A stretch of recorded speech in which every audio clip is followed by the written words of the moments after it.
Pagbasa mula sa aklat ng Eksodo. Noong mga araw na iyon, si Moises ay nag-aalaga sa kawan ng biyenan niyang si Jethro. Minsan, itinaboy niya ang kawan pabagtas ng disyerto at nakarating siya sa Horeb, sa bundok ng Diyos. Doon, ang anghel ng Panginoon ay nagpakita sa kanya, parang ningas sa gitna ng isang mababang punong kahoy. Kitang-kita ni Moises na nagliliyab ito, ngunit hindi nasusunog. Kaya't nasabi niya sa kanyang sarili, "Kataka-taka ito. Tignan ko ngang mabuti kung bakit di nasusunog, gayong nagliliyab." Nang lalapit na si Moises, tinawag siya ng Panginoon buhat sa nagliliyab na punong kahoy. "Moises, Moises." "Ano po iyon?" sagot niya. Sinabi ng Diyos, "Huwag kang lumapit. Hubarin mo ang iyong sandalyas, sapagkat banal na dako ang kinatatayuan mo.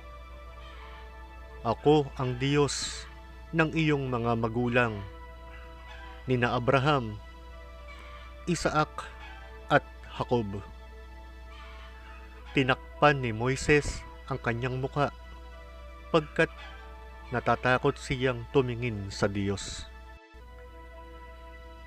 "Naririnig ko ang daig ng aking bayan, at alam ko ang pang-aaping ginagawa sa kanila ng mga Ehipsyo.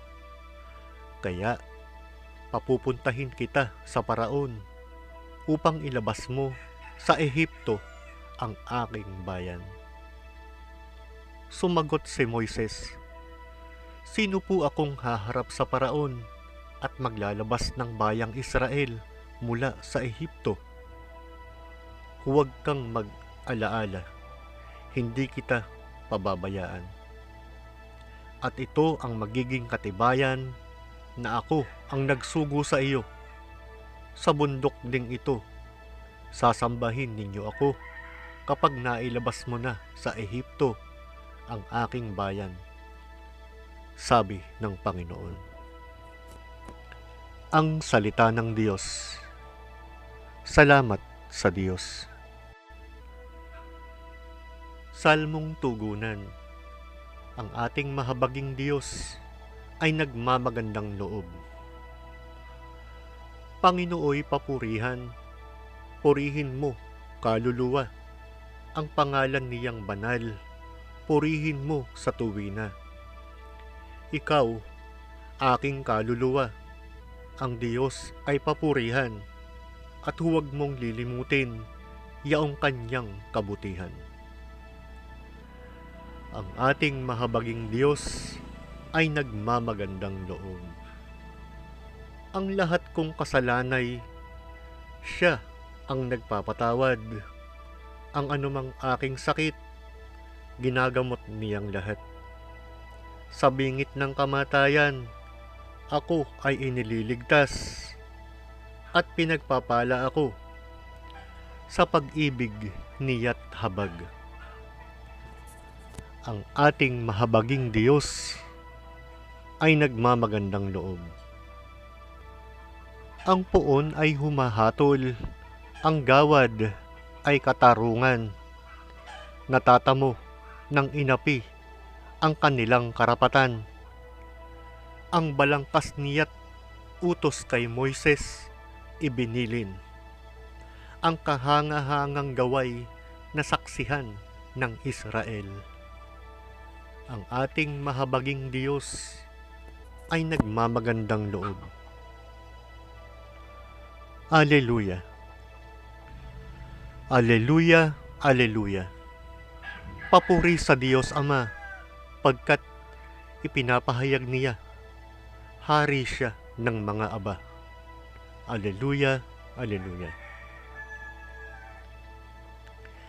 Ang mabuting balita ng Panginoon ayon kay San Mateo. Noong panahong iyon, sinabi ni Jesus, "Pinasasalamatan kita, Ama, Panginoon ng langit at lupa, sapagkat inilihim mo ang mga bagay na ito sa marurunong at matatalino, at inihayag sa mga may kaloobang tulad ng sa bata. Oo, Ama, sapagkat gayon ang ikinalulugod mo. Ibinigay sa akin ng aking Ama ang lahat ng bagay. Walang nakakikilala sa anak kundi ang Ama, at walang nakakikilala sa Ama kundi ang anak, at yaong marapating pagpahayagan ng anak." Ang mabuting balita ng Panginoon. Pinupuri ka namin, Panginoong Hesukristo.